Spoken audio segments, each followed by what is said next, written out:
You know what it is, man. It is June 27th, and on this day, we have brought family to the building, man. I got the Killa, Kill, Bill, whatever you want to call him, man. Just don't call him broke or late, man, because he's always on time. Kill! What's going on? Don't talk to me. How you doing, man? I can't complain. Ain't nobody gonna listen. Man, happy June 27th. Man, it's a perfect day in the city. It's a national holiday. Man, that shirt is, hey, man. Ugh. Shirt funky. Night, Shirt then they funky, showed the head back by of that. Southside Skate Shop. Come on, man, yeah. Yeah, this is a June 27 hat, actually. Oh, yeah, he came on with it, y'all. I wouldn't expect nothing less, man. You were saying before we got started, man, that Trish, you never heard of Trish, the actual company? I'm gonna be honest.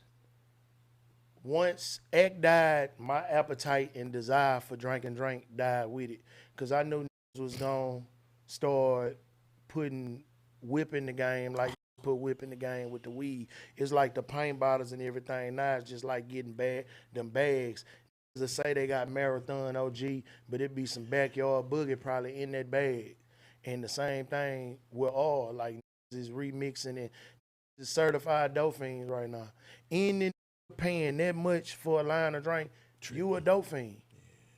I ain't gonna lie, I told a partner of mine last week, like one of the smokers was out there washing the car and the went to going off on the talking about, boy, you a whole kid. He say, a 7 of me, you spending $175 to smoke, you spending $300 a line for some serve, you the dope fiend. Don't forget the blues. Yeah. Because you got to have that in there to make the concoction. So them putting blues in the drink too? Well, now they take the blues, so you got niggas $45 on the blues. Got to have 10 of them. So you got $450, $300, $200. It's $1,000 a day. You a dope fiend. Yeah, that's $7,000 a week. You a real dope fiend. That Don Julio bottle ain't number $47. Like a troll. I'm talking about you gonna out of control. I'm talking about. Yeah. And But it's just they played with it, and it just with me, even with red when it was getting red tastes horrible to me. I wasn't never a fan of red, Not with and I had too much drink, so it ain't really even. And the thing was, I didn't start drinking it until I started selling it. And when I wasn't selling it, I wasn't drinking it. There you go. The thing about that act was light. Remember they used to have the numbers on the side of the Yeah, bottle? they had the numbers for sure. And we'll be like, hey, if it say 1107, that's the light one. It was just act was lighter than Alfarmer or Bar. Because Yeah. we'd take a 4 bar and put it in a 2-liter. Yeah, And be slumped. So everybody had the act up like, man, act. So when act came, it was already going down. Nigga used to go right in the tray and get them pimento jars. Come on now. You had your pimento jar with your deuce in there. And Long neck you be deuce, but I'ma go deuce in the boom form. Snowberry Creek on. Creek. You pour a deuce in that Snowberry Creek. I ain't gonna you. That's some of the best drinking on planet Earth right there. I remember Alizé Drake. Oh, see, you was the mix master. Yes. Between you and Willeen, y'all used to literally have a contest on who can come up with the best mixes. For sure. And y'all, them used to go at it because Willeen would come with about 6 different sodas. Yeah. And he gonna pour up a whole concoction. And then gonna tell you, now I don't want you to see what I'm doing. Let me see what you doing, Will. I don't trust you, man, with your back turned on me, man. No, man, but I'm gonna tell you, the coldest mix was the one that Screw came up with. And I like to give him this credit because, you know, he loved that A&W cream. The A&W cream. That boy spiked that boy. But see, it wasn't half and half. He a 3/4 A&W cream and then splash it with that orange.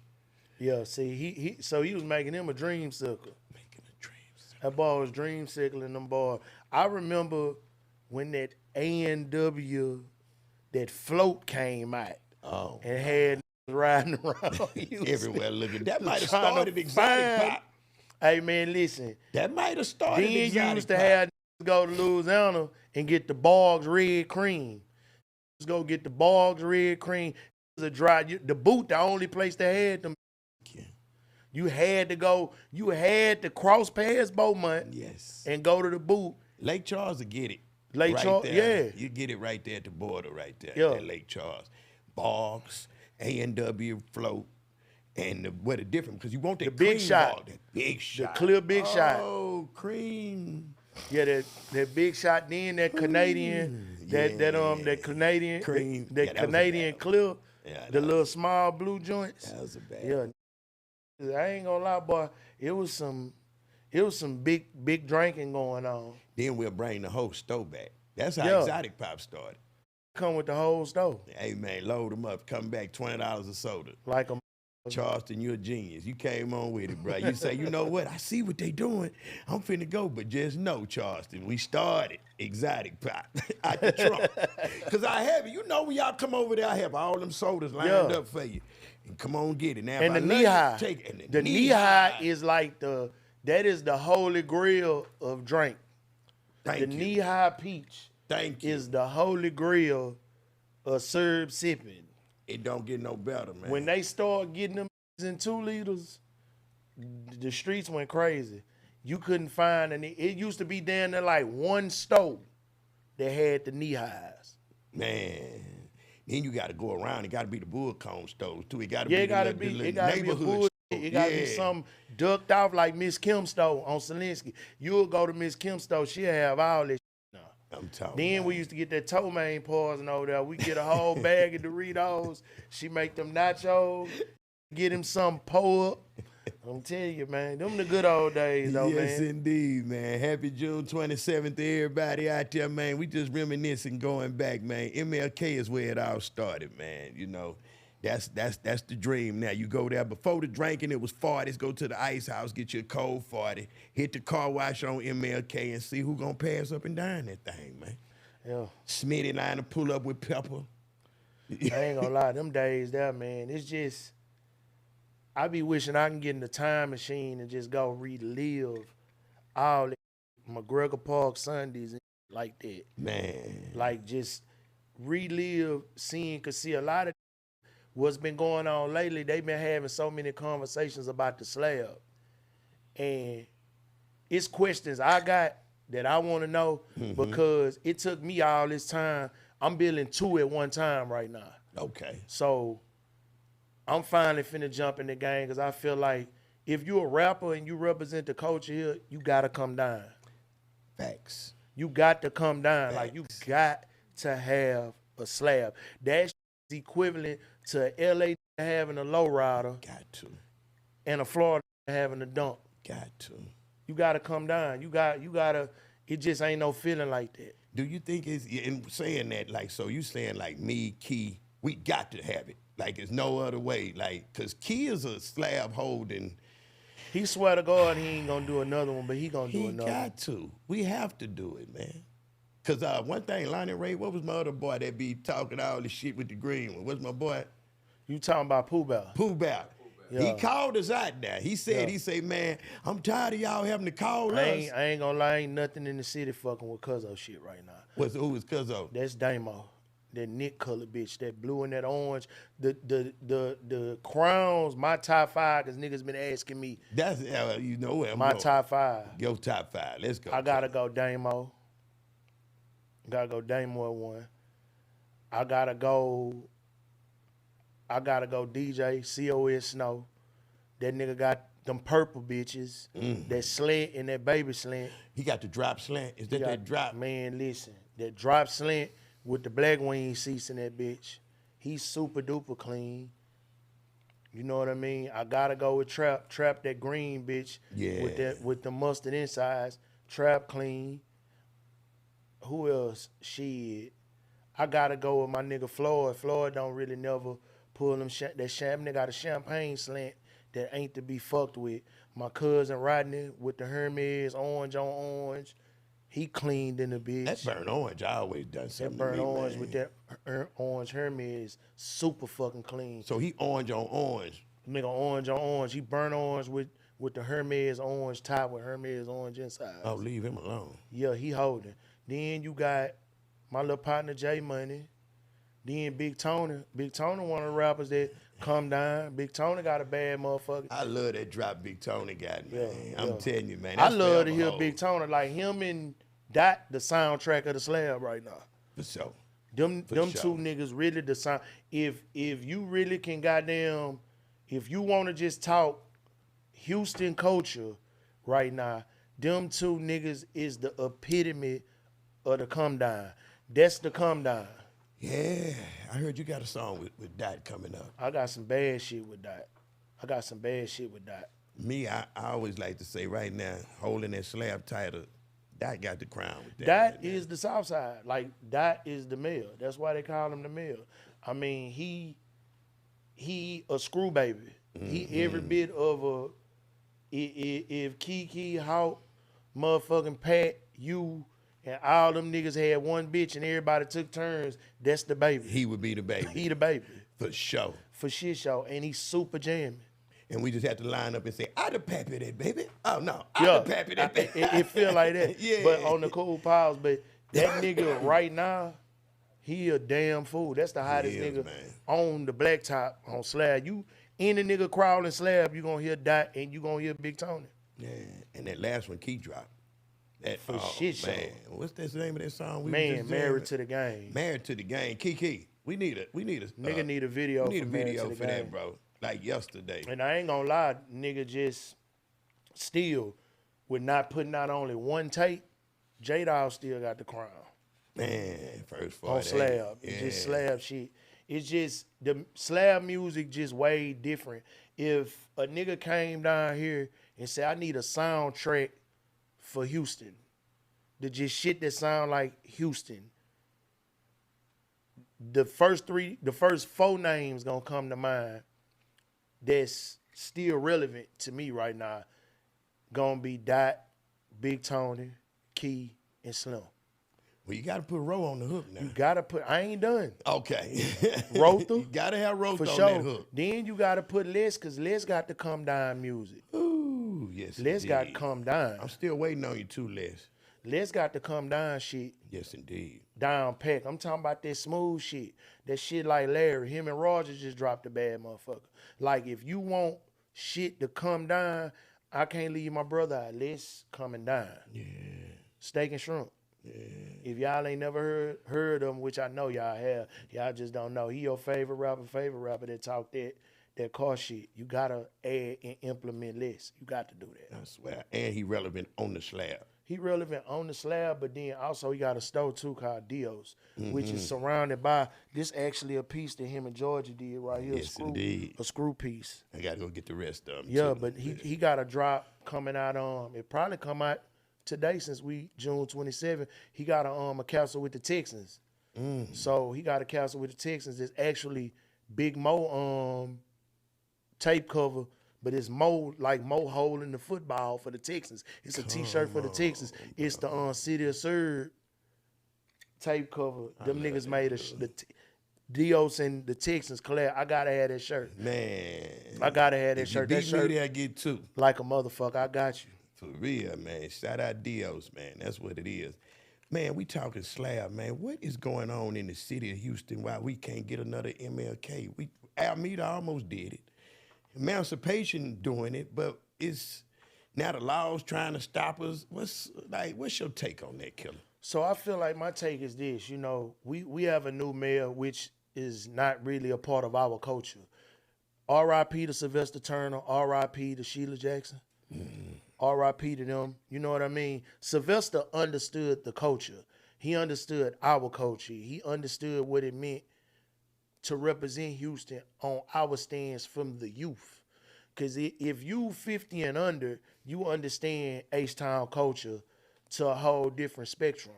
You know what I mean? You got Whitmire coming in here, and gentrification is a big thing right now. See, all the historical black neighborhoods, white folks trying to come move back in. They coming from the suburb to try to come back to the inner city. Property cheap. A lot of black folks can't really afford the property taxes, so they selling grandma on them house, they selling Mud Deer house in these areas that's prime real estate. So now they moving in. And then we got these out-of-towners. So when you got a historical black neighborhood like Third Ward now, I can honestly say we got to take some accountability on the traffic, on emancipation, because I get it. Niggas need to do this. This is my one thing I'm going to say to all the slab riders. obey what the fuck going on so we can keep the party going. Don't break the light off. Crowd down. Crowd down, pass up, keep the flow of traffic going, because between that OST, they went from MLK to OST with my running niggas off from that shit because he doesn't understand the culture. Sylvester really understood the culture. Sylvester really understood what it meant to be a Houstonian. And now you have all of the sports teams which are tapping into the culture. So it's only right when visitors come here, it's real good that we have our own culture that differs us from other cities. You know what I mean? Being that gentrification is a real thing, is fucking up our culture here in the city. You know what I mean? Look at Memorial Day, right? 1.5 million people visited Houston on Memorial Day. So it's a spring break. We're a spring break destination now, but we just a destination, period now. And it's been like this since COVID. And it's not gonna change, but gentrification is really playing a real big part on our culture, and the where we gotta know how to behave too in order to keep shit going the way it need to go. But you gotta think in these areas too, it's not really no police presence because they want bullshit to occur from them to really lock down these areas, like a Washington Avenue. It's more dope on Washington Avenue than it is anywhere in fucking Houston. So it's not none of that going on Emancipation, but we gotta understand how to act as well too. We can't go throwing up in people's yards, putting trash in people's yards, blocking driveways, parking in people's driveways. We gotta come together. People gotta start going to these civic center meetings and these community meetings, and also give back to the community as well, to be able to even enjoy the community within the whole, be functionable in these communities. Don't just come and enjoy the community and then shit on the community.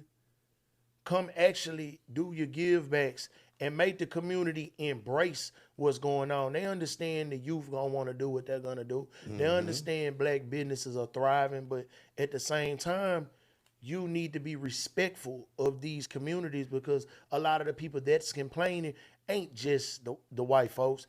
It's the older generation folks, too. You know what I mean? And a lot of the youth are not active. They want to come to these communities and party, but they don't want to come back and be actually present in the communities. So like when Exotic Pop and Killa and them sat them down and was talking to the people, they was trying to say that, hey man, this is how we been doing. Like, just let us do us. But like you say, we have to play a part in helping them with that as well. But the fucked up part about is the side of Third Ward that Exotic Pop is on. See, Alameda is Black Wall Street all over again. And you gotta think, they wanna call that part of Third Ward Museum District. So it's more white ethnicity on that side than it is Riverside Terrace area and all that. So, you know, they don't really we got more people from Cali, New York, and everywhere. Houston, since the pandemic, over 2 to 3 million people have moved to Houston since post-pandemic. For sure. You know what I'm saying? So a lot of people not familiar with our culture. You know what I mean? But shout out to the Astros, shout out to the Texans, shout out to the Rockets, that they showing out of towners the culture. People are learning our culture. You see how the rodeo shit going crazy. It was there before Beyonce. All of the line dance crazy shit that's going on, that's all come from people visiting Houston and seeing what's going on. Like, we under the whole microscope right now. Yes. And it's a real good time to unify and really get some shit really moving and shaking out here. Because the spotlight on us. Definitely.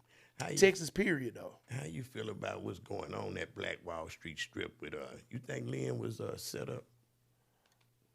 In all honesty, yeah. I feel like his shining really did, it was more detrimental to him than it was helpful, because that man down there was making over $500,000 a month just off food. And these real numbers. Real fucking numbers. Like, lines down like every day.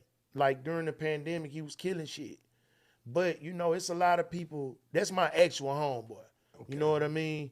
And I ain't going to get into the personal details of a lot of things, but it's a lot of people that don't know him because of the social media, the way motherfuckers spent money on publicizing him in a bad light. The nigga the ultimate hustler. And what he did on that side, no matter, like I say, I'm not talking about none of the personal shit, none of the allegations, the charges, no, none of that. What he did for Third Ward and being from Third Ward is huge. And I think a lot of times our worst enemy is our own people. And that's just Stockholm Syndrome. And you got a lot of Willie Lynch syndrome going on too, to where the top dog gonna always get the most flack. You know what I mean? One thing about that man, he gonna feed you. Yes. One thing about you, he gonna be hospitable. You know, when you fuck with him.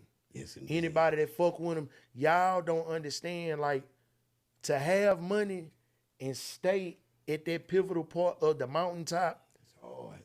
You damn near gotta be an asshole. Yeah. It ain't no damn near, you got to be an asshole to maintain that spot. And a lot of people took his confidence for arrogance and want to say he this and he that. If you know him, and I ain't gonna say that motherfucker was perfect, cause he my dog. Yeah. But to know him, to love him though, bro. And shout out to Steve. Steve do so much shit. Yeah, that's no knock on Steve, y'all. In the community. We ain't even talking about the two. Yeah. I done passed on from the Lynn part, and I'm talking about my other big brother. I'm talking about Steve. You know what I mean? Yeah. Steve has done so much in Houston culture, and he's doing so much and so great with shit around there. We just pretty much breaking down Black Wall Street. You know what I'm saying? Tipsy. With 50-15, then you got him being a part of, him and E being a part of the Faces. Everything that how long 50-15 been up and running, and how he bring the Legends concerts, and people, it's real big on TikTok. He also has Rock House. You know, him and Rob do Chadman. They got the Warwick. You know, it's a whole lot of successful Black gentlemen in the city of Houston that need their flowers. And shout out to Rob. Shout out to Steve. Got to get them their flowers then. Our mutual homeboy at Tipsy. There you go. You got Cal. You know what I'm saying? It's like the thing, what I love about everybody on Alameda right there, you leave one, you go to the other one. You leave that one, you go to this one. You leave this. You ain't got to leave Alameda. None that day. And it's all Black. So we got to do our due diligence as people in the community, of the community, from the community, to keep these businesses thriving, but also keep them safe. You know what I'm saying? Keep the riffraff up out of there. We got to do that. It ain't just their responsibility. It's our responsibility too. Yeah, y'all don't understand. Like, Washington Avenue been going on since the beginning of time. And that's an historical Black neighborhood, there if y'all don't know. Yeah, which is Freemantown. And they call it, no, that's Fourth Ward, is Freemantown. Right. Washington Avenue, that part of the Heights is the West Side. You got the West Side, and you got Studewood, which was called Independence Heights. So that's a historical Black area. So before you get to Acres Home, you got Studewood right there, which is by Garden Oaks. That's North Side, Midtown. But all the way up to Shepherd, Washington Avenue, my grandmother actually stayed over there. You know, when my mother was growing up, her and my grandfather is a very pivotal person in the community, the Middleton family. Like, my grandfather's on the one of the chairman on the Sports Authority for Houston. He's also one of the presidents of the Houston Livestock Show and Rodeo. And he created the night that you see Bun B had, which is Black Heritage Night. My grandfather, Howard Middleton, created that night. Oh, that's dope. For Black Heritage. So without my grandfather, it wouldn't be Black Rodeo Night. It wouldn't be no Black Rodeo Night if it wasn't for my grandfather. Also, he was a port commissioner. Also, he was a Black activist. So a lot of your Black community leaders, my grandfather helped position them. Let's go across the freeway to Darling. Come on down. They say Emancipation Boulevard. Emancipation. Black Panther Party. You know what I'm saying? Let's Like, go back to the Black Panther Party over there. That's see, and y'all need to understand where y'all at. Y'all downtown, what they trying to call Midtown, which is 3rd Ward, Freemantown, 2nd Ward, know where y'all at right there, man. From 45 back up to Dennis is so important, man. What can we do to preserve that shit right there, man? we gotta keep the black dollar thriving. We gotta keep the black dollar thriving. We got to protect that community. We got to also pour into that community. Like, we gotta have our pivotal people in Houston, our who's, our socialites. We gotta pour into these black communities, and we gotta keep black business thriving. But we can't do the crab in the barrel shit. Everybody gotta fuck with everybody. But we gotta keep these areas safe. And that's the main thing. Keep these areas safe. We gotta know how to act so we don't get these pivotal and real important places taken away from us.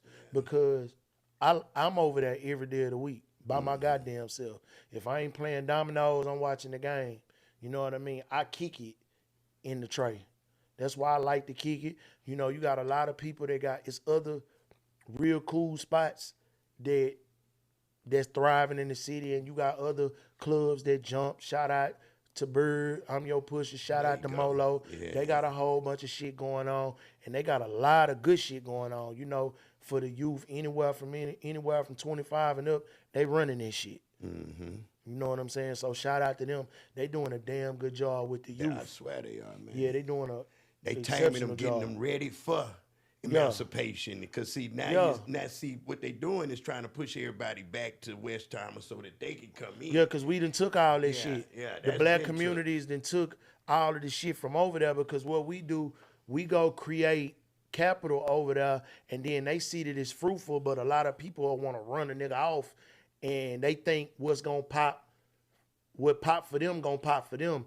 And you got to understand, when people go leave they mark on something, they take they following with them. You know, that's the beauty of a lot of club promoters. They already have a following. So no matter where they go, their people are going to follow. You know what I mean? That's because they put the work in for that following, which we hustlers like to call clientele. Facts. They clientele going to come. I don't give a damn if I'm selling hot dogs. They coming. That's how Lynn started out there. Definitely. He started out in the parking lot with a whole barbecue pit. Yeah, and grew to And that. he started off on Washington. The first Turkey Leg Hub was on Washington. Yeah. And he Shouts went out to to jail, them. came back. They, it's a lot to it that y'all gotta understand, man. And we really preserve these spots that we talking about right here, man. This shit gonna go on forever. But think about it. Look at what Steve and them did. Remember the M-Bar? Yes, sir. Remember Belvedere? Remember Fox Hollow? You remember everything Steve and them done. You know what I'm saying? That shit pop, venue, all that shit. Niggas went from downtown to the hood. Back to the roots. Back to the So we gotta preserve them areas, man. Them areas are gonna be landmarks. They are landmarks currently. The spot, all that shit. The spot is a landmark. If you've never been to Houston and you like ratchet shit, I mean from the adult ratchet shit to the young ratchet shit, and you want a good drink, you take your ass on Emancipation. From now to D-Bar, everything like Bourbon Street, niggas walking distance. You leave the spot, you go to D-Bar. You leave D-Bar, you go to Savoy. You know what I mean? We gotta preserve all this shit, bro. We gotta keep all of that shit preserved, bro. But we gotta keep it safe. That's the man. Well, I was just finna say the main point in everything is, man, keep that nigga shit out of the building, man. Yeah, because if you get money, see, this is what I tell a lot of niggas. Me and Air D300 just had a conversation on the phone. See, the difference about Houston, bro, it's so much money out here that niggas can comfortably come out here and chill. Niggas ain't got to worry about getting their shit took.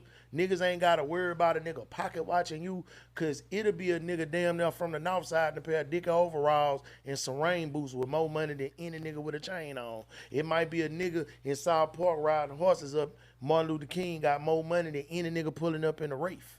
You know what I'm saying? It's so much money. We done got so comfortable with having the money. You can come out here and enjoy yourself. Like other areas and places where people go in black neighborhoods, a lot of shit poverty stricken. Niggas ain't really getting money in other places like we get money here. You know what I mean? So that's why we had this attitude that we don't really be tripping. We what we like to call players. So player, we got 5 words that mean 100 different things in Houston. Bet. That can be a term of endearment or that can be a threat. Yeah, nigga, I'm gonna be over there later, man. You coming? Bet. All right. I ain't gonna lie, nigga, you owe me some money. You ain't gonna pay me? Bet. That bitch that clean, ain't it? Yeah, man. Bet. You know what I'm saying? That, you know, it's terms of endearment. You know what I'm saying? And speaking of terms of endearment, we can talk about that. Nigga, we can talk about that. Has been a topic in the headlines right now, man. Is OT wrong for what he said and how he said it? I fucks with OT the long way. I fuck with his daddy even more. Chuck. You know what I'm saying? Real solid dude. You know what it is. So, 2 things can be true at one time. You know what I mean? Do we put a lot of emphasis on the word? Do we give a lot of too much grace for the word? Yes. But if we gonna correct one nigga from using the word, we gotta eliminate the word entirely. The word gotta be eliminated entirely. If we don't wanna, we can't have it both ways.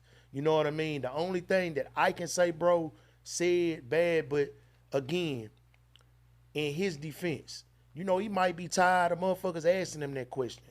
You know, did he probably word that wrong, or did they edit it to make him say it wrong? You got to think, bro. A lot of these platforms sensationalize controversy. No. So it's a lot of sensationalizing controversy on people's platforms. Everything turned into Jerry Springer. Everything turned into Maury. Everything turned into Ricky Lake. You know what I'm saying? Well, it's more mess being sensationalized because people feel like controversy gonna bring the viewers. Yes. And that's really the wrong thing, to the point now that when you trying to sell your interview with these people, they sensationalize clickbait. You know what I'm saying? To the point to where the clickbait is used to reach viewers. So for him to say what he said for us, what you gonna do about it, that's a little tough. You know what I'm saying? A he nigga did look around the room, though. He was like, yeah. And what you gonna do about it? But you gotta understand, OT, he a goddamn comedian too. Exactly, bro. So I didn't take nothing he said serious. I'm gonna be honest. Right. And I'm not trying to play both sides. I'm not sitting up here trying to dick ride, pause, none of that shit. The nigga, if you know, He's bro, a comedian. he a comedian and he a kid, bro. Yes. He's not no older nigga. This shit new to him. He's very talented, but it's new to him. But he a star too. But he's a fucking, he gonna rank. It's just like Ro. Niggas don't, if you know Ro a natural born comedian. Y'all niggas see the serious side of him. He be serious than the bitch, but be joking. You can't really never take Ro ass serious half the time. You got to know Ro. To know Ro. Ro will be joking. Ro gonna rank you down too. OT gonna rank you down. Yes. Like for him to say, I mean, what y'all gonna do about it? The nigga was being funny in my eyes. Now, again, these platforms, they sensationalize that controversy. Yeah. They use that as leverage to pull in. You know what I'm saying? They use that for clickbait. You know what I mean? I feel bad for him and too. For engagement. I feel bad for him too, because one of his homeboys had hit him and was like, "Hey man, I just lost a lot of respect for OT. Put it on the thing," and that made him apologize. Like he was like, "Damn, I ain't out." Like you say, he's a comedian. So when he looking around the room and say, "Let me make sure ain't no, niggas in here before I say this," that's him being funny. OT is a crip. But the thing is, I'm gonna say, how can you lose respect for a man when you're using the word? And it was a word never, we want to own shit. This the thing about how Jim Crow era fucked up black folks. Black folks been fucked up, brainwashed for centuries now. You got to think, brother, the worst of the worst, we took that shit and made the best of the best. We took parts of animals that wasn't even made. You got to think, an oxtail is on the ass of a cow. It's the baddest dish you can get. And the shit is a delicacy. Now shit come out this cow ass with the tail up against it. Piss come on this tail. All type of bacteria is on that motherfucker. We have taken the oxtail and made it a delicacy. Chitlins. We've took the worst parts of a pig and made them delicacies. And by what I'm saying is, we took the worst of the worst and made it the best of the best. We took this word and made it the best. We made it a term and reversed it, but then it's a double standard. You gotta be old enough to know now you can't have shit both ways. If you saying it, you calling motherfuckers. If you can accept this motherfucker saying it, and then you got a problem with this motherfucker saying, you a hypocrite at this point. Yeah. You know what I mean? Thanks. But also with these platforms, we gotta get back to taking these negatives and putting a line through them and turning them into a positive.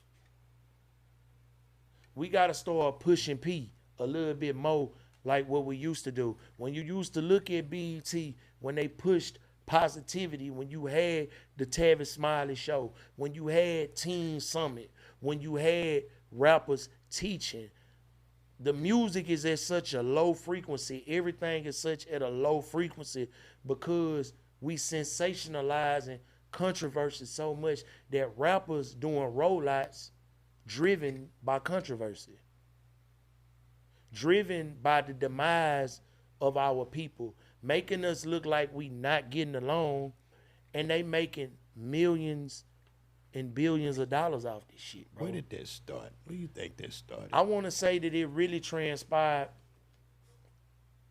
in the Biggie and Pac era when gangster rap. You got to think, bro. Think about when Cube disassociated itself with NWA, when you had Jerry Heller attached to that shit, pushing the program on gangster rap, which was created by the CIA. You got to think about this shit, bro. Rap was at a high frequency, so high. 808 is the lowest frequency, bro. It's the lowest frequency. Then you got the low frequency, but then you got everything in like a G major and shit, which is the highest frequency, to where when you listen to Poe Righteous Teachers, when you listen to Ed O.G. and the Bulldogs, when you used to listen to Big Daddy Kane, and you see them when the 5%ers, the Nation of God and Men, when you were seeing black folks teaching and you thinking they talking gangster shit, but they really teaching. Cool Mo D not cursing. Rap was at such a high frequency, they had to intervene because you were awakening black folks too much. When you look at the 90s, when we wore FUBU, when we wore a Nietzsche, when we wore African medallions, when blackness was pivotal, they had to stop that because the black dollar was increasing too much.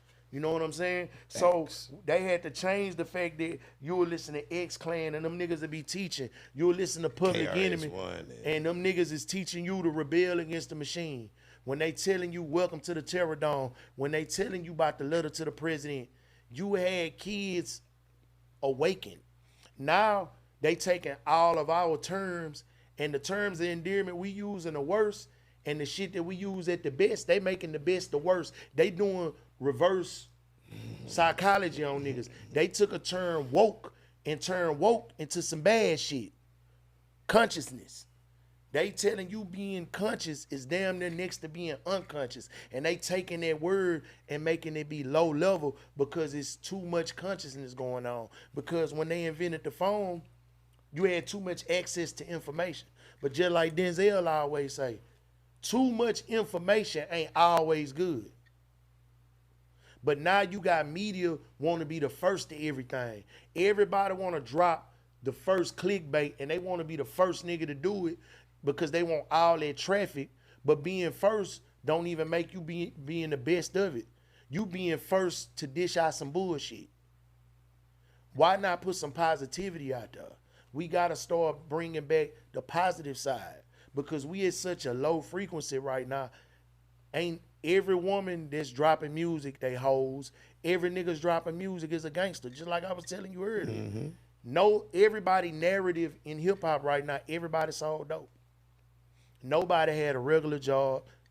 Nobody being a regular nigga now ain't even good to be in our community. Gotta be a driller. Gotta be a scam. Yeah, a killer. And they promoting that. But it's the frequency everything on, bro.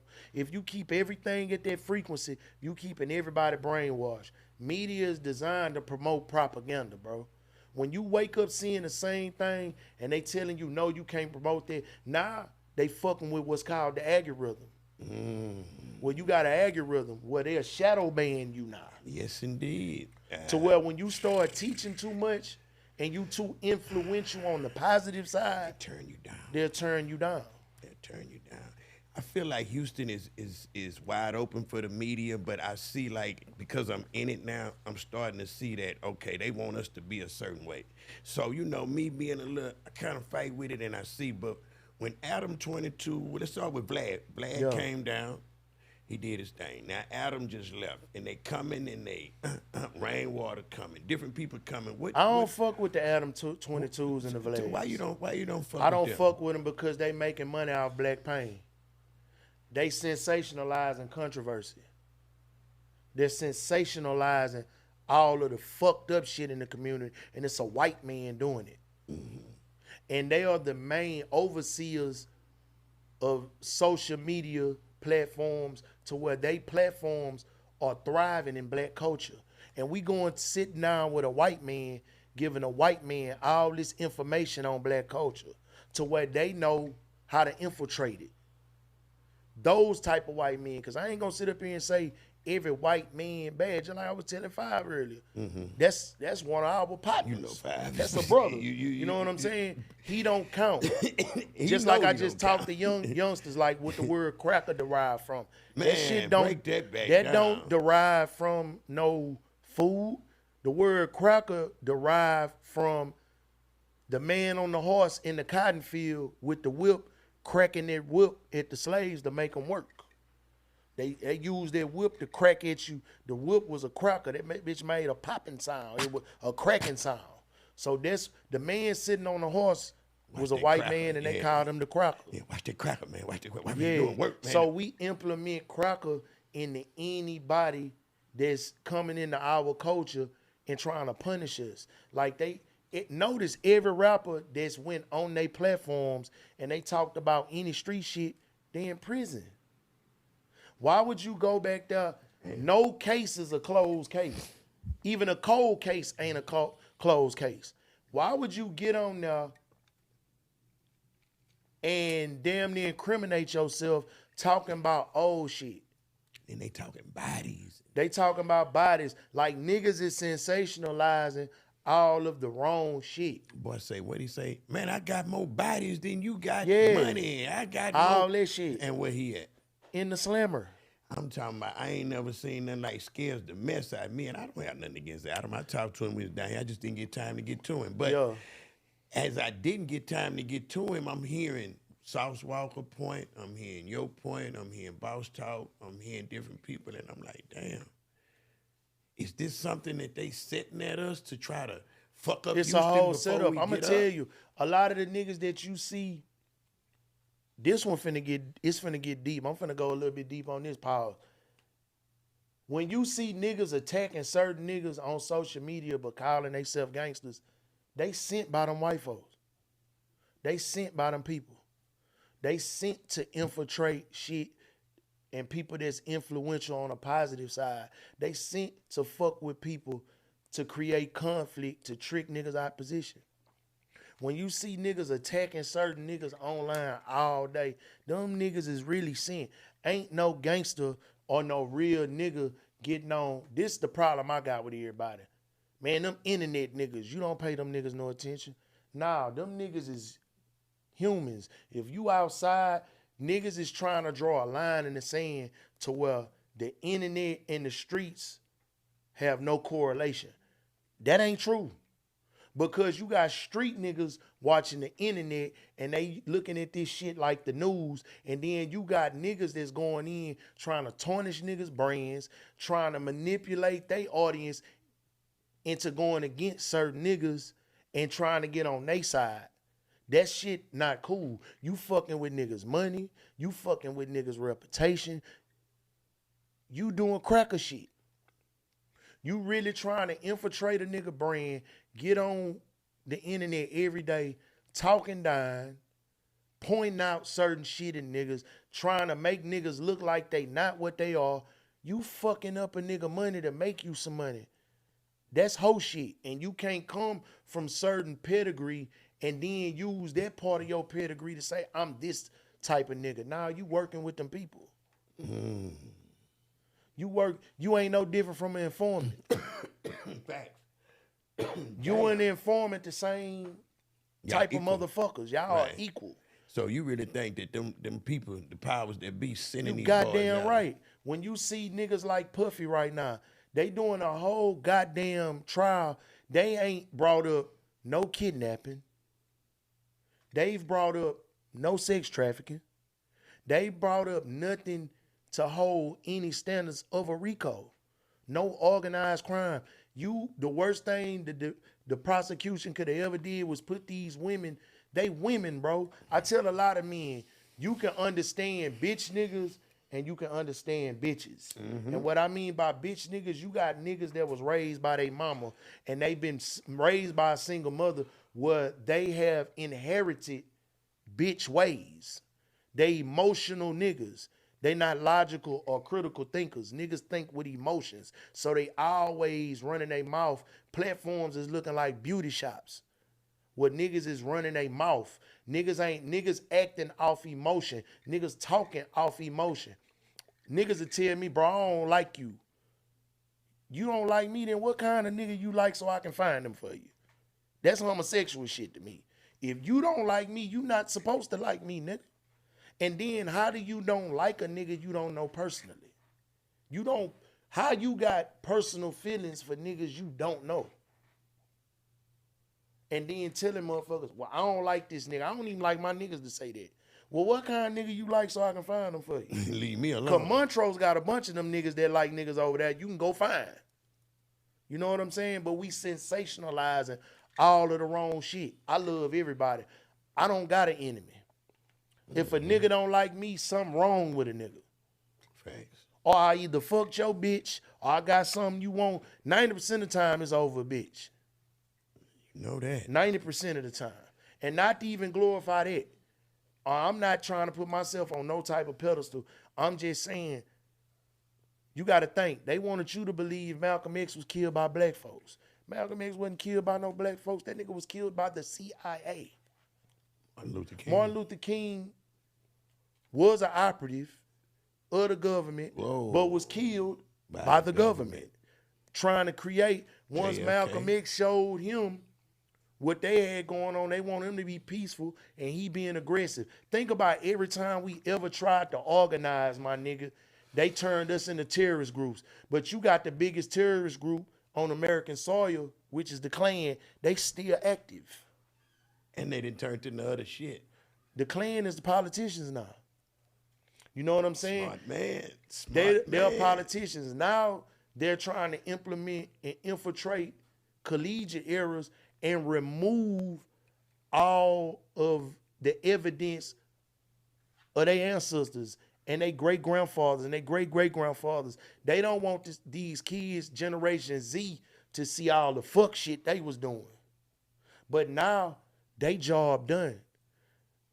After the past 30, 40, 50 years of brainwashing and dividing and conquering, it's niggas versus niggas. Niggas are the new Klan members. When you look at platforms and you see niggas arguing with niggas, niggas ready to step and slide on niggas, the Klan, we the Klan now. They did all of they, and then they did all of they work on niggas for so long, now niggas do the work for them. Go read the Willie Lynch letters. Light skin versus dark skin. You got women to the point to where they hate themselves so bad. White women wanted to look like sisters. Now they seen that shit wasn't healthy. Everybody getting healthy again. It's so much crazy shit going on within our community. We ain't got back right yet because we too busy getting left. Because we sensationalizing all the wrong shit. We taking these opportunities to reach instead of teach, bro. And they wonder why Killa ain't on the top of the rap game is because you know too much, man. Knowledge is key, man. And when you ain't scared to talk, they gonna shadow ban you. It ain't they not doing what they call, they ain't blackballing you no more. I mean, Shadow tell me banning. when stop me when I stop telling the truth. Cause me, bro, I'm not an idealist. I'm not hypothetical. I'm a realist. I don't deal with hypothetics or theories and conspiracy. When I was taught by my granny, when you open your mouth, you better be saying something. And it better be, you better know what you're talking about. I like to gather information, and I like to read, and I like to inherit more information, and I like to listen to other people and learn things from people. I like learning more than I like doing anything, because I like to have a cohesive conversation with people. Mm-hmm. You know what I'm saying? I like to sit down and have communication that makes sense. I don't like when motherfuckers just talk just to be talking. That's when niggas lying. How you feel about Charleston White? I fuck with Nut. I know what he doing. But you got to think. What he did, he flipped the script and monetized ignorance. Since y'all like ignorant, I'm going to be the ultimate ignorant nigga. You forgot that man worked in the community, for the community, took his life, turned his life around, became an activist, worked with the Texas legislation, worked with community leaders, worked with city councilmen, worked with congressmen. That nigga did the work, and it's proven. But when niggas didn't want to listen, this what I'm talking about. He took advantage of sensationalizing controversy because he knew that's the only thing niggas would listen to. And so he wanted to show y'all that these niggas is really actors and clowns. I'm going to talk about these niggas like a rapper rap about niggas, but I'm going to tell the truth about these niggas. I'm going to show you that they really not that. He the epitome of what a real nigga do, all that rat shit and whatever he talk. This what I need everybody in this world to understand. When you a civilian, street rules and regulations don't apply to civilians. Amen. When you tell a nigga don't go talk to police, niggas don't go talk to police, but go talk to the internet, and you talking to the police when you talk to the internet. Preach. When you say you not a rat, you a rat the moment you open your mouth on a microphone and put your eyes into the camera and tell a nigga what's going on. You a rat. You ain't even a confidential informant at that point. They call it constructive constructive, whatever they call it, ratting or whatever, but now you are straight out. Yeah, I mean, you ain't no different from a nigga that's sitting on the stand and take the stand. You really, like a lot of my law partners tell me, man, you fighting your case in the court. You got the right to remain silent. Ain't nobody gonna know what you did. You know why I ain't never been to prison? And I tell niggas this all the time. I'm the smart nigga that learned from the dumb nigga, because prison is failure. I'm going to just tell you straight like Facts. that. Niggas glorify failure. Ain't nothing cool about being caught. Yeah. It's a way to move. You supposed to learn from niggas' mistakes. That is a smorgasbord and a storage area for failure. That's where everybody got caught at. So if you glorifying that shit and acting like you got a college degree because you did a bid, you really got caught. And there's niggas out here that just move in a certain way. When you learn how to move, if you a nigga that learn from niggas' mistakes, I done did 100% of a lot of shit niggas that did do shit that done got caught. And safe to say, I made it away from that life without being attached to that life to where that life was detrimental to me. And I'm not glorifying this shit. Are the streets dead? From 100. what we know. I mean, from a civilian standpoint, fucking right is dead. But it wasn't never meant for us to make a career out of this shit. It was really to get us out of those environments, to get us into another.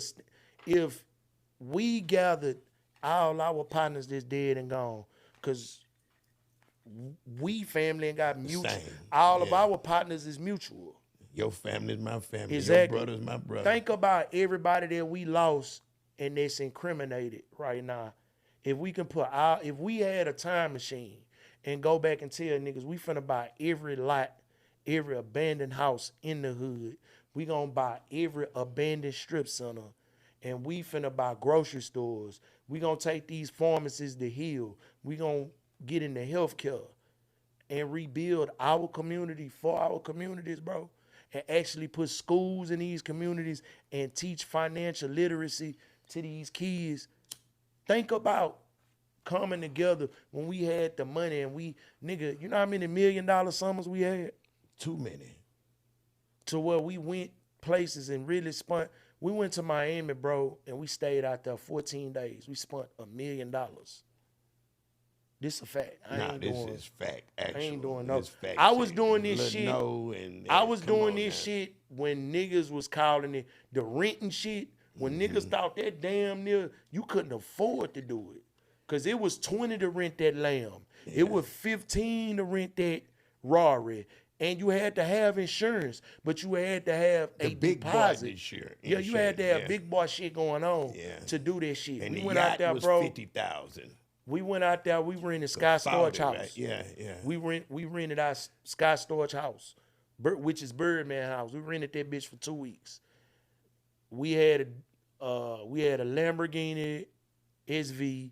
We had a motherfucking Huracan Lamborghini. We had a Bentley Coupe. We had a Ghost. We had like 4 black trucks for the bitches. Because we had all the bitches in the trucks. We had yachts.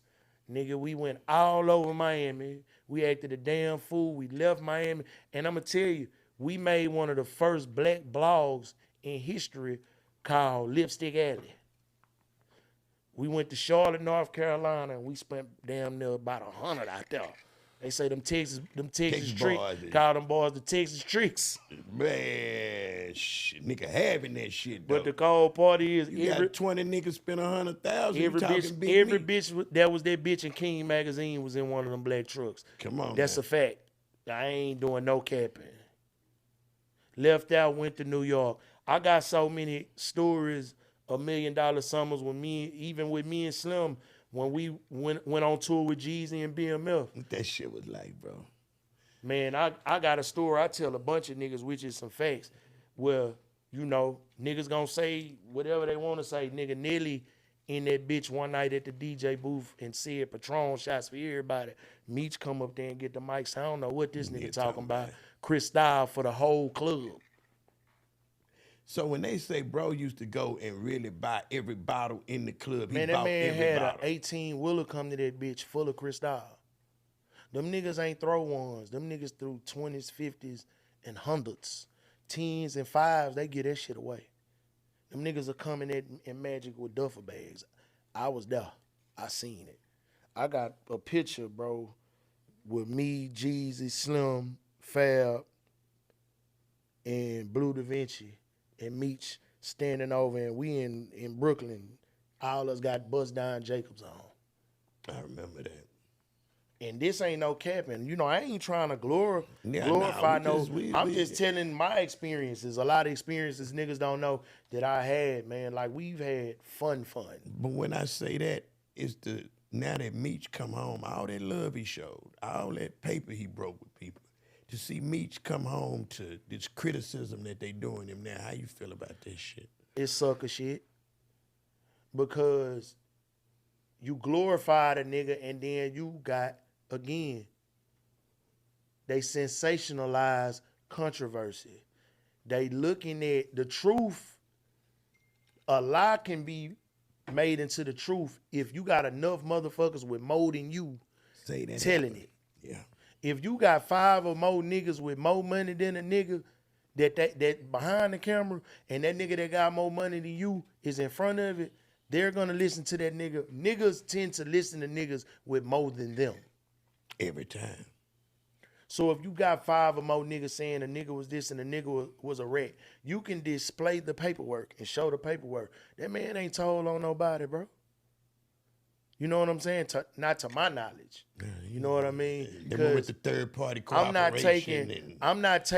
I ain't going into a nigga personal business and stories about what the nigga did. I was there, I seen it. It'll never be a nigga ball harder than him. The only other nigga ball harder than him R.I.P. Drix. You got a nigga from South Park Hey, balled man. harder than a bunch of niggas. Hey, man. He wasn't even no street nigga. Wasn't no street nigga. Drix balled harder than a bitch. Like a Laker. Ball like a ball player. You feel I me? ain't seen too many niggas ball like, bro. I hear niggas tell stories, but that shit Meechnam did, that shit'll never be duplicated. It won't. I ain't gonna even go into the details why I won't, cause the numbers ain't the same.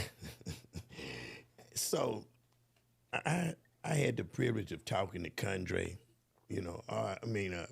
Free Condre, R.P. Kevin Kell, and DSD1 Rick back home. Welcome home, my G. Yeah, welcome home, Booty. Show Joe. But Booty is like our Big Meech. Yeah. That's the closest we gonna get here in Houston. You got Lil No, you know what I mean? Cause they knew how to all get together and like say had $1 million summer. If you seen DSD1, that's what it was. It was FU2 and it was DSD1. We all like brothers. Man, listen, what I Richest seen you niggas. do, Come on now. what I seen you do, and niggas gotta respect. You done stepped out of a game and you blessed to be into a new game to where you can bring in these stories and tell these stories, and you can bring people in.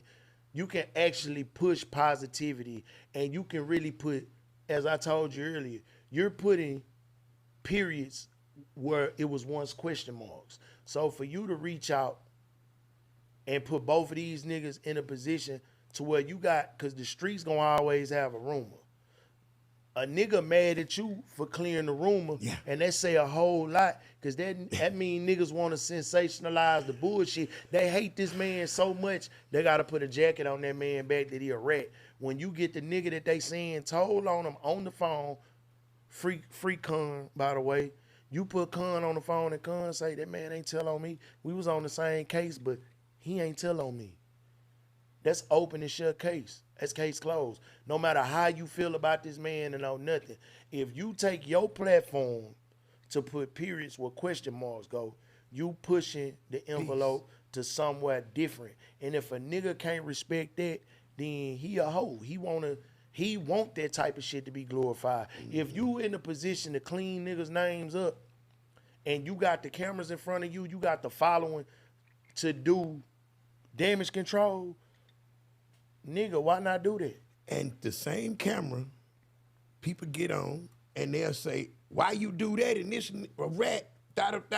Never watched the interview because I questioned Big Bang Hank about the allegations that I heard, right? Yeah. People just jump to conclusion, never watched it, never once did somebody say, they say, why you put him on there and didn't, well, obviously you didn't watch it because I asked him. But these same niggas, a lot of these niggas will go talk to these crackers. These niggas will get on there with these crackers and have conversations with these crackers that shouldn't even be had with them. When you go to Adam 22 and you go to a Vlad, you in an interrogation. Straight up. That's an interrogation. That ain't no motherfucker. If you let it. Nah, it ain't even know if you let it. Any nigga that go talking about past crimes, a case ain't never closed if that bitch still open. That's an open case. You giving them information of a crime, bro. You giving these people information on camera. This is interrogation. If a camera, when you go in the interrogation room, a camera is in front of you. And a recorder. And a Here's microphone. The recorder. Yeah. And a nigga asking you questions, and you looking in the camera telling the nigga, you are a rat. Facts. You ain't no different from a confidential informant. You ain't even confidential no more. You're on camera telling these, it's an interrogation. When a nigga go to ask you, I've seen so many niggas in interviews with bruh, and they deter the conversation. A lot of niggas need publicists, bro. Because your publicist gonna come to these people before they even have conversations. A lot of niggas need to come to you with questions, just like you do me. Is it something you want to talk about? Right. Is it something you don't want to talk about? If you one of these niggas, you just too real for TV, and a nigga asks you a question and you answer, you the damn fool. You didn't have to answer that question. Thank you. So a nigga can't be mad at you for doing your interview, bringing people up to speed to you. You can deter the whole conversation and just talk about music. You feel me? You ain't got to get personal, but you know niggas got to paint this picture of being a rapper. See, like I say a lot of times, I'm Kyle outside of being Killa Kyleon. When I'm in a booth, I'm doing an interview, this Killa Kyleon, but I know when to cut that shit on and off because I've been that nigga before rap. Come on now. I was who I was before I picked up a microphone. My confidence always been at the top of Mount Everest. You know what I'm saying? So I didn't need this shit to feel like I was somebody. I can't be the rapper all day. That's these niggas' problem. Niggas in character all day. And then niggas get so caught up with being in character that they got to play that bitch. If you audition for the role, my nigga, you got to play the part. Yeah. You got to play the part. And so you so stuck in the role, you so stuck with being Lonzo, a nigga, now it's just like when you bumping the Denzel or you bumping the Mike Epps, them niggas be, don't call me Day-Day, nigga. That ain't my name. That's a character I played. Thanks. Rap, I'm finna tell a lot of niggas this and they not gonna want to hear this shit. Rapping and acting are one and the same. Rapping and writing a book is one and the same, bro. Mm-hmm. You are in character when you are the character. Whatever your government name is, that's who you are. Snoop ain't Snoop all day. That nigga Kevin Brodus at one point. You know what I'm saying? When you're on this character, when you get enough money, you can't be so caught up in your character where you want to still feel like I can go step and slide. I can go sit in the hood and do this. Why the fuck I'm gonna come sit in the hood? I'm sheep amongst wolves at this point. It's certain things you can do and certain things you can't do. If you a nigga that kept yourself connected to these areas to where you able to move and groove and do whatever you want as a civilian, because you not a street nigga no more. A lot of niggas like to say, well, I'm a street nigga. You ain't selling dope no more, bro. You ain't functioning in the streets like that no more. You are a corporation now. You are a brand at this point. So you got to know when to cut that character on and off and just be the regular nigga. You an author. Stephen King write movies and books on horror, and that nigga ain't never killed nobody.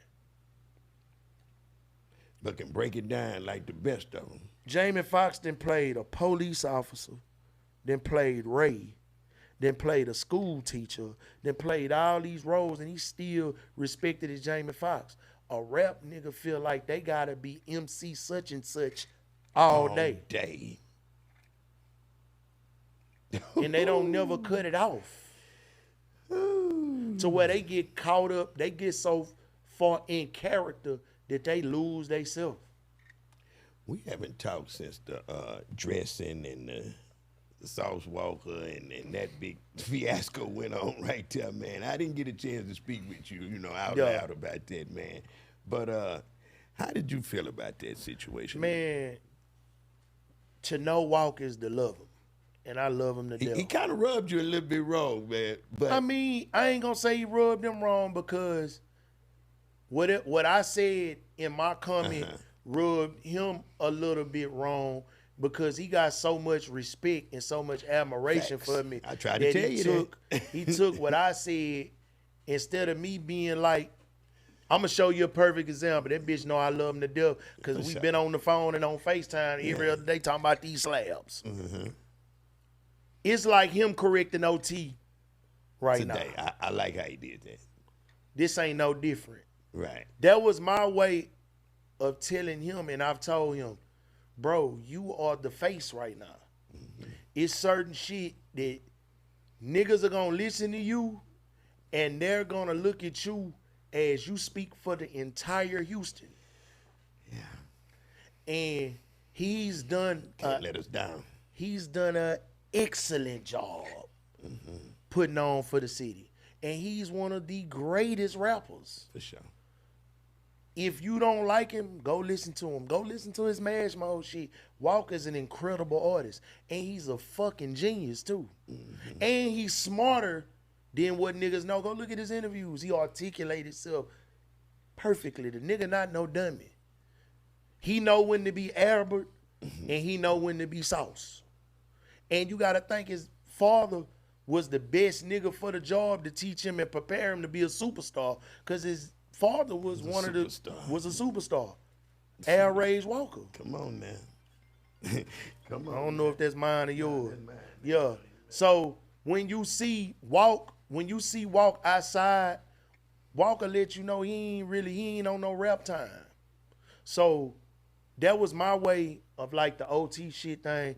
But we got past that shit. We bitched and hoed each other and all type of shit, but we brothers. So at the end of the day, we gonna have words and shit because a brother's supposed to be able to correct a brother. We ain't talk. We let that shit die down and we get on the phone and laugh. Bitch, I love like you. a motherfucker. You know I love Just you. like you and your brother. Like Come on you and now. Ro. Oh, You know yeah, what I we mean? stay at it. But I love Walk to death. I love everything that Walk doing. And Walk finna fuck the culture up again because he's such a H-time nigga, bro. Yeah, he's so Houston. He the second coming of Slim. Yeah. Just the South Side version. Yeah. He doing everything damn near Slim was doing. We gotta get When we didn't have social media, you know what I mean?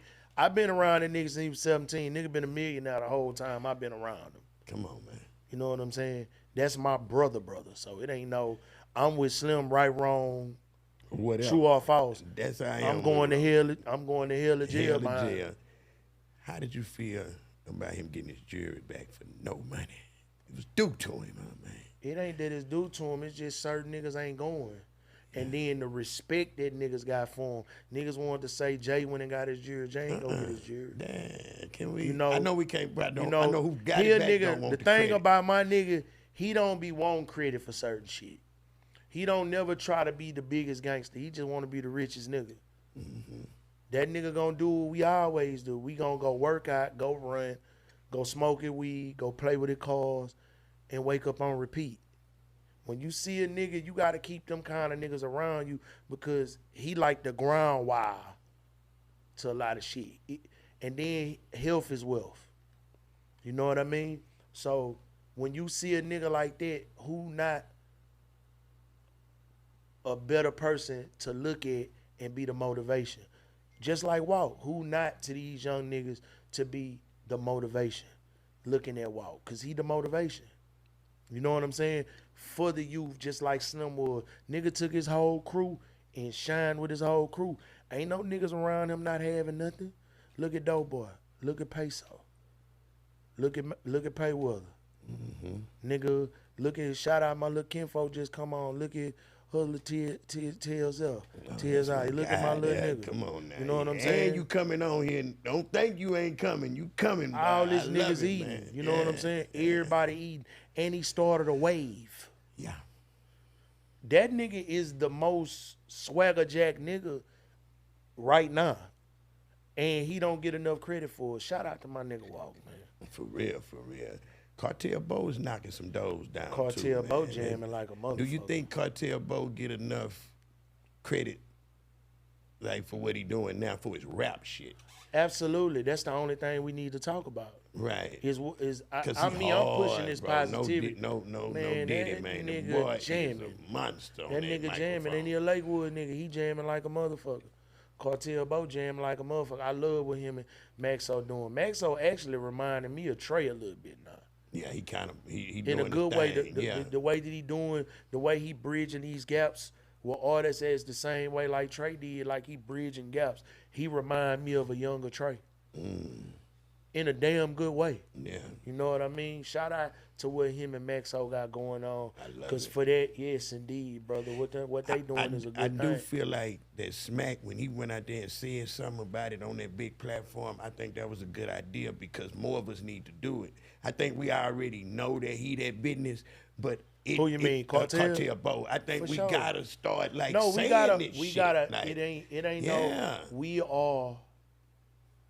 It's our duty to push the line for Houston. Houston gotta rock with Houston, and this my thing to everybody. Stop doing what we ain't used to do. This the one thing I'm gonna say. It's cool to be cool. Every other city unified to the point. I gotta take my hat off to them Dallas niggas. Oh, they doing their thing. Them niggas look beautiful doing what they doing. Man, they do. All I want the young niggas here to do is have that same togetherness and motion. Look like $1 million. Keep each one of y'all, Houston got to ride with Houston. See, back in the late 90s, early 2000s, niggas didn't have to leave Houston. These niggas, this an accident rapper. Facts. You know what I'm saying? Like, a lot of niggas in Screwed Up Clique was accidental rappers. They really was front men for niggas that wanted to rap. But these niggas was getting, these niggas was getting $2,000 to $5,000 a show a weekend, and 1,500s and 2,000s, even up to 10,000s. Yeah. You know what I'm saying? Right here in the city. Nigga was booked all over the city.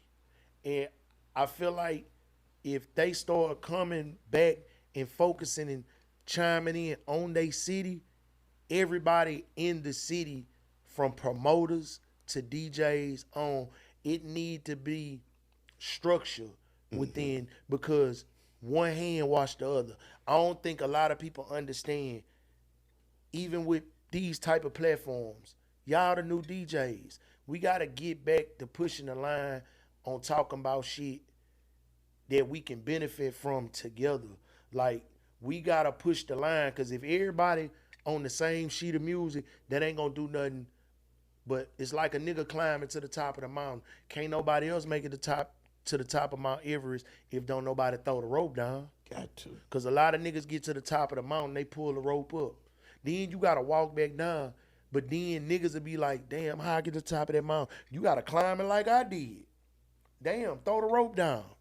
But once one nigga get up there and throw the rope down, climb back down, give that nigga the coordinates, he go up, throw the rope down, give another nigga the coordinates.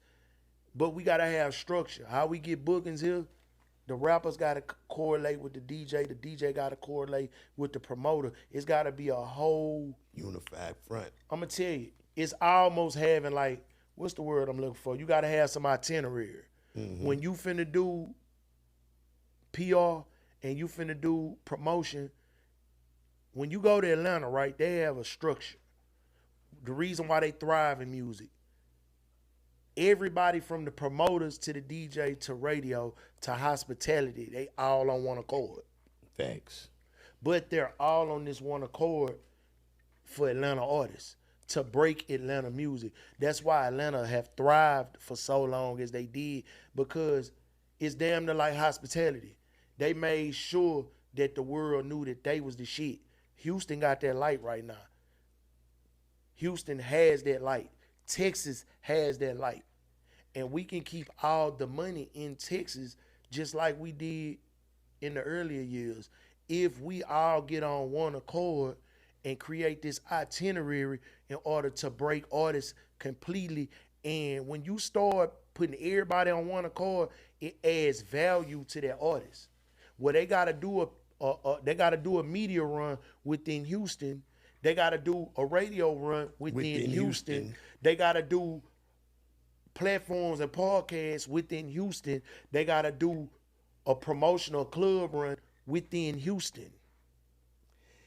And that's the realest thing I done heard right there, because right now it's like, by me being one of the ones that's talked about on this, I feel like a lot of people not just saying, hey, Mike, let's unify. I feel like they just trying to throw stones at me. Like, what do you think that I can do better being who I am in this position? I'm going to tell you, Jesus was one of the most hated and most talked about motherfuckers on earth. People seen that man perform. They seen him walk on water and swear he ain't do it. So me personally, if you don't like them haters, send them to me. Cause I think I'm the nigga they love. I think I'm Ice Cube 2.0. I'm the nigga they love to hate, and I love it. Because the day a nigga stop talking about me, if I live rent free in a nigga mind where a nigga gonna wake up every morning talk about me, I need them to keep doing it. But you gotta do it in a way to where it's consequences. You gotta understand anything you do come with consequences or benefits. Benefits and consequences are inevitable in any situation. It's benefits from it and it's side effects and symptoms of shit. You know what I mean?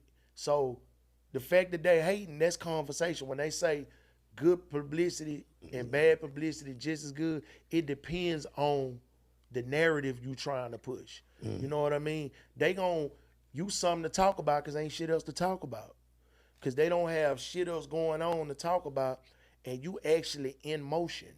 and you in motion in ways that a lot of niggas are not in motion. You got a lot of niggas that ain't crossed the hump of being a street nigga. They got held at the bottom right there, and they cool with that. They cool being catfish. A lot of niggas don't want to be killer whales and swim on top of the water. A lot of niggas dwell in the darkness, and that because they feel like they shine in the darkness, which is an oxymoron. Ain't no way you gonna shine in the darkness, my nigga. A lot of niggas glorify the struggle like that shit was supposed to be that. No, it wasn't. And niggas that they seen shining since been shining, that's niggas that understand and got the gift of gab. And a lot of niggas don't got that. Some niggas is professional bitch niggas. Man, they kill me because it's like, even my rap friends, it's like they got little things and now they just picking it. Instead of saying, hey man, let's go over there and make it better so it can be bigger. Nah, let's have a think tank. It's crazy. Let's start having these dinners again where we sit down and we have a meeting of the minds. If men need to start being men again, niggas picking up the phone to talk about niggas on live. It's crazy. Pick up the phone and have a meetup and let's go have a drink. Let's meet at Davenport, sit down and have a drink, have a conversation about this shit. Let's actually meet over here and have a conversation, because what's going on is just like them fights in school. Y'all remember them fights in school? When a motherfucker be talking, it be niggas passing notes in school. Them niggas gonna fight at 3 o'clock. Them niggas gonna fight at 3 o'clock. They talking about it in third period. Something could have happened before homeroom. By the time he get the fourth period, the whole motherfucking school know. And the thing is, once it leave one person, man, I seen Mike D and MC such outside, nigga, when the bell run to go to homeroom, that nigga called that nigga a bitch. In actuality, y'all might have been having a conversation. And then, bitch, what you doing? Ah, bitch, I'm cool. It could have been that. But a bystander or go and tell a motherfucker, man, that nigga that called a nigga a bitch. That nigga that said he was a bitch. Well, that nigga said he was a bitch. I heard that nigga call him a bitch too. By the time third period come, y'all two niggas mad at each other because your partner saying he called you a bitch, his partner saying you a bitch, and you got that one partner that already don't like the nigga, so he gonna put it in your ear, he gonna put the key in your back, man, that nigga calling you a hoe, nigga, what you gonna do? Nigga, you a bitch. Then that nigga said your mama a bitch. By the time it get to fifth, sixth period, your mama a bitch. So when y'all make it to gym, bitch ass nigga, you gotta see me at 3 o'clock. I like that. Cause it's the instigators. And that's where it goes back to me saying these platforms are instigators. Yes. You can spin the narrative. The livest shit you ever did was what you just did with Condre and Booty. That's a start. Okay. To pushing P. Straight positivity. So more of that and less of the bullshit. Less of the bullshit. But the positive shit, you gotta think of all the niggas that you know. A lot of these old stories don't even need to be told. Certain stories need to be told by certain niggas. You know what I mean? You know so many niggas at this level that I need to hear from them niggas at this level. Because these niggas at that level, they trying to be relevant like they still here. A lot of niggas far from grace still there. So they need niggas to have conversations about them to make them relevant all over again, because they can't make themselves that. I swear. You gotta go get these niggas. You gotta be the Joe Budden. You gotta be our $1 million worth of game. You got to be that now. You know what I'm saying? Because you in this lane. So it's certain niggas you don't even need to be talking to, because they have nothing going on. Like literally, what can you, a nigga with 20,000 followers, what the fuck can he bring to the table? Yeah. What can you gain out of that nigga followers if you got more followers than a nigga? You know what I mean? What is a nigga insights? What is a nigga reach? You know what I mean? To what it gotta be equivalent to what you doing. Cause you the OG. It's niggas that you know, niggas don't even know that you know. Them the niggas you need to talk to, the cubes, when the niggas run through here. I feel like the young nigga platforms, you need to run them niggas through here too, but them OGs that niggas need to hear certain game from, that's who they need. You need to, because niggas like to hear from niggas that got way more than them. And you Facts. know so many super rich niggas. You know it. And so many relative niggas Right. Right. that they gotta come talk to you. So sometimes I get a microphone to niggas that don't deserve the microphone. Everybody don't deserve to be heard, bro. That's too much of a luxury. Cause they can't wait to tell stories that don't nobody give a fuck about. Like for real, talking about niggas in a light that ain't positive, that ain't good for church. Right. We gotta spread the word on a positive note where nigga need to hear them glory stories or shit that really push the culture. We gotta push the culture. You know what I'm saying? It's a lot of shit keeping the culture here. We need the culture here. Facts. So if it's still here and it's still going, and you got the big homies actually being big homies, because we at the point now we gotta be the big homies. But we gotta be the big homies that they see doing certain shit that make them even wanna fuck with the big homies, because the little homies think they the big homies now. Ooh, and if you ain't got that bag, they ain't trying to talk. They're not trying to talk to hear shit you saying. And everybody that got the bag don't need to talk, like you just said. Sometimes niggas got the money. You Everybody got a get lot of shot niggas at with money that don't even need. Elon, one of the smartest dumb niggas on earth. And he showed you that. Trump, one of the smartest, dumbest niggas on earth. Everybody that don't need to be leaders, bro. Everybody with money don't need to have a conversation. Because this nigga might have $1 million, this nigga might have $1 million, this nigga might have $1 million. That nigga probably sold can this whole life and got his $1 million. That nigga probably cut grass and got his $1 million. That nigga might have been a plumber and got his $1 million. You'll listen to the plumber before you listen to the mechanic that can actually fix something, or the plumber.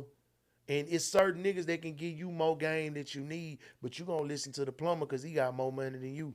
You just as equivalent to the plumber because he ain't do nothing but take his trade and make his money. But if you got some shit going on that has absolutely nothing to do with plumbing, what the fuck you talking to him for? He can't tell you about shit but plumbing. But the fact that he got some money, he made his money off plumbing. Why we need to talk to him about some gangster shit? Because he a millionaire? You got all three of these niggas that got different trades and traits. But the fact that they got more money than you, you feel like they make them a real of a nigga, because it's more lame niggas with the bag than it is real niggas. And it's to the point now, if a nigga can be a real nigga and if he don't got more money than you, you don't want to hear him. That's what's fucking the youth. Crazy. So what the fuck you need a school teacher for? Because he broke. Exactly. What you need the nurse for? They ain't making what the surgeon make. So you don't want to listen to the nurse? She ain't got more money than the doctor. Go get the doctor. She got to prep you before the doctor come in. Period. She has to prep the doctor on what's going on with you. So you niggas need to be mindful of, I'm saying that to say this, be mindful of the totem pole, bro. Man, look at him, boy. I'm talking about this rich. Man, okay. This serious right here. Megan Thee Stallion in Tory Lanez. This is our Houston, right? We back on Houston, right? Do you like how she being looked at right now? And what's your take on the whole situation now? That's too sensitive for me to even give a take on, because you know, I ain't a go along to get along type of nigga. When shit wrong, I'm not gonna voice my opinion on that. Right. I fuck with Ferris. Right. Ferris my guy. That's what Ferris doing. I don't want to drop no salt or even give my opinion on that shit like that. It's sensitive. Because I really think Megan, I've been saying Megan rap Beyonce for forever. She is equivalent to Beyonce right now on the rap side. She is what Nicki and them was, and the bigger names like Cardi. She an icon right now. You know what I'm saying? So whatever personal things that they got going on and whatever personal shit her and Tori got going on, that's personal shit. That has absolutely nothing to do with rap, and it ain't shit I can do about that. Whether he guilty or not guilty, I'm not a lawyer. I'm not a judge. I'm not none of this shit. What a lot of people got to learn to do is stay out of motherfuckers' business and enjoy the music. Because motherfuckers you don't know personally, people are taking too much shit personal with people they don't know personally. And me feeling the way about that and voicing my opinion on that shit, they got a whole court case going on. What the fuck that do? What can I do? Exactly. What am I saying? What am I going to say other than my opinion on something that's gonna hold any value, but close the door to friendships and relationships? You know what I'm saying? If it's not go along to get along. Yeah, if it's not Yeah, go along to yeah. get along, I don't need no verse. Right. So I ain't begging for a verse, and I'm not tripping. I think she is dope as a motherfucker. If I had the privilege and honor to work with her, I would most definitely will. And I don't give a damn about what she had going on because that ain't none of my business. That's facts there, man. I just want to see Houston more about Houston. You know what I mean? Yeah, but we need to leave personal shit out of it. We can't take whatever they going through. That's what they going through. Enjoy the music. What originally drew you to her? The music. If you not fucking her and you don't know her personally, whatever she got going on is her business. Enjoy the music. I like that. I like that. I like that, man. So, on to some more USA shit before we get out of here, because you did say something about Elon. I was watching him and Trump going back and forth, man. I seen that friendship going where it was going. I mean, that was business. So Trump is a businessman. What a lot of motherfuckers gotta understand, you got a white man that's selling vouchers for $5 million to be a U.S. citizen. How the fuck you gonna take this shit serious? He hustling on whole different type of ways. The nigga just went to Qatar and did something for damn near $400 million over there with the substance and shit. Like, that nigga dropped bombs on motherfuckers and didn't even do a State of the Union to America. That nigga went to Twitter and told everybody he dropped the bomb. That's a whole different kind of nigga.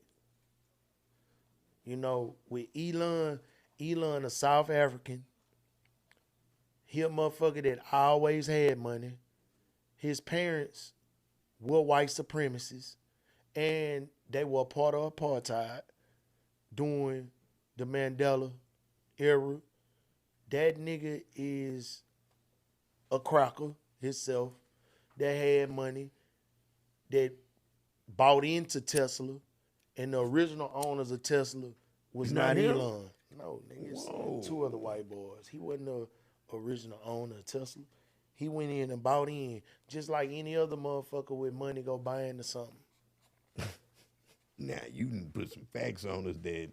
Well, a lot of niggas don't even know that, but that's some whole That's why I shit. wanted to bring it up to you, because I know you be deeper than the average man. And yeah, man, like that shit that's going on over there. That's crazy. With Israel, man. The way we've been so tied in to this Jewish community and how they run shit over here. Israel ain't no bigger than Louisiana, my nigga. And you mean to tell me two areas and two land masses that ain't no bigger than Mississippi and Louisiana, a whole nation of motherfuckers is bowing down to that? Yeah. Nigga, do y'all want me to give you, let me sum this up even better this way. Let me do this one for you. And I'm gonna make this shit make sense, because I have a lot of notes. And I tend to have notes. I want y'all to remember, bro, Bill Clinton bombed Afghanistan and Sudan. George Bush bombed Iraq. Barack bombed Libya, Syria, Iraq, Somalia, Yemen, Afghanistan, and Pakistan. Joe Biden again bombed Iraq and Syria. Donald Trump bombed Iran. Nigga, what is y'all scared for? Man, all the motherfuckers, all these motherfuckers, sitting at the fire. All these motherfuckers had nuclear weapons that they bombed. Social media is sensationalizing shit to fearmonger motherfuckers. But a lot of motherfuckers don't pick up books. And what they used to tell a nigga, you want to hide something from a nigga, put it in a book. Niggas don't read, but see what they doing now to niggas is they removing books from the library. They taking books just like they did the Library of Kemet in the library, the Great Library of Alexandria. When motherfucking Alexander the Great came in there and burn that bitch to the ground with all of our history, black history, world history. Niggas don't even know they was in America first. The whole slave trade was a lie, nigga. Them people couldn't get across no motherfucking water. That land mass and that. Do you know it's more water on earth than it is land mass? Facts. Do you know that the waters that they got across to get here, man, bro, listen, I'm going to give y'all literature. Go read Stamp from the Beginning, where they say we're in America from 1492. Notice that they don't talk about nothing in black history, but from when the world started, when black history started from slavery. That's when they started talking about black history. Everywhere on this earth, melanated people was. It was black Africans just like it was white folks in Europe and it was white folks come over here. White Africans too.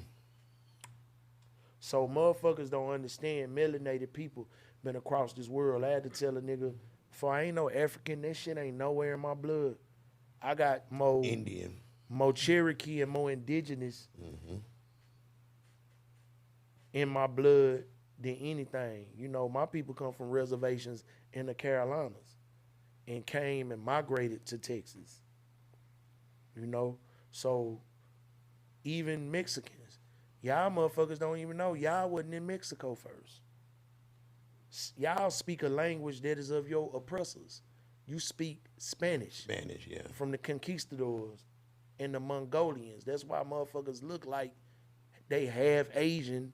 And half. Wow. Yeah, you know what I'm saying? Half. So a they Mexican have is Asian, half Asian and Spanish, and they mix with indigenous people that was of this landmass. You know, a lot of motherfuckers don't know that.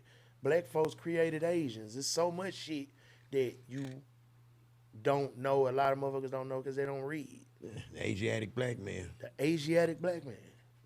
A lot of motherfuckers don't go do they reading. You know what I mean? Like, we ain't from England, and what we speak? English. The proof in the pudding, my nigga. The devil in the details. How you from Mexico? Why you don't speak Mexican? And you speak Spanish. You speak the language of your oppressor. So you got to think that every damn their language that's speaking and the motherfuckers that did the most conquering, that's the language you speak. So a lot of niggas need to wake up and get out of this bullshit and go to learn history and quit looking at this voting shit the way they divide and conquer. These motherfuckers ain't doing nothing but running game on us every fucking day. The rules are already written. The 5 families run everything and the banks run everything going on. Them niggas fighting over money and power. That's what them folks fighting over. That shit ain't got nothing to do with us. Let's say money and power. Yeah, that's the media, this propaganda, bro. And pussy. They fighting over pussy. Yeah, niggas fighting over hoes. Niggas been fighting over hoes since the beginning. They've always started wars. I'm talking 90% of the wars is behind a nigga looking at his bitch. 90% of snitching is a nigga trying to get Get back back home to that bitch. And that's It's tough. facts. 100% facts. That's facts, man. I'm telling Man, I appreciate coming over here and It's been chopping real, game, man. bro. You know what it is, man. But you know what they say, everything real gotta come to an end, man. Like I don't want to stop, but I know one thing. Sweet, short, simple, straight to the point. I always get the point across because I want y'all to digest what Neff saying and really put this shit in your motherfucking brain. Process something, man. Got anything to say before we get out of here now? I mean, let's just keep pushing the envelope on positivity. Man, let's not make it so long before you come back. Let's stop sensationalizing controversy and really start making a difference with these platforms, man. We got to get back to the music. There you go. Why we ain't had another Screw since Screw died? Why we ain't had another Michael Watts? We got a formula here that's been going on, and niggas is getting away from the formula because niggas is so attached to the internet that they don't know how to detach back to the craft. They been selling you McDonald's for how long? They been selling you Popeyes for how long? That recipe ain't changed. And they got a KFC, they had a Church's, they got a Cane's, they got a Gus's, Everybody selling chicken. It's just who sell the better chicken. So the game always was built on the DJ. I think the DJ, y'all are the new DJs. So you got an opportunity to bring shit to people's attention that the attention not on. And we need to stop making the attention on shit that's detrimental to the community and shit that's beneficial. Niggas taking detrimental and making detrimental beneficial. So we need to just change the narrative, bro. We need to get back to putting the spotlight on getting some motherfucking money on, because it's too much beauty shop talking going on. Happy June 27, man. Screw, we miss you. We love you. This shit is crazy to see that this shit, I seen it from the beginning. And to see now that the world really screwed up is crazy. The world dripping candy and we all screwed up. And they thought it was gonna be over. It get bigger and This shit bigger is a and holiday. bigger. It's a holiday, man. This shit crazy. This shit is naturally, it went from a mixtape to a holiday. Come on, That shit crazy, man. bro. Could you imagine this? Nah, I swear I can't, man. I swear I can't. It's like I'm so close to the pot, I lose focus sometimes. I forget how powerful I am. That go back to what I'm saying. We gotta quit sensationalizing other shit. And we gotta Stick to the script. man, you, everybody else right now, man, it's June 27, baby. This your holiday. You a part of this forefront that created this shit. You a walking relic, my nigga. You know what I mean? Niggas gotta pay homage. You our Outkast. You our NWA. You our Ice Cube. You our KRS-One. And you're a real street nigga. So it's conversations you can have, a lot of people can't have. Facts. Yeah. But we need to preach, teach, and push that P, bro, that positivity. You know what I'm talking about? That's Thank you, what we gotta brother. do. I Much love you, love. man. You know Love what you it more. is, man. Rest in peace, DJ Screw, nigga. And DJ, who are you? Rich, what's up, baby? Okay. On real. Look at the back.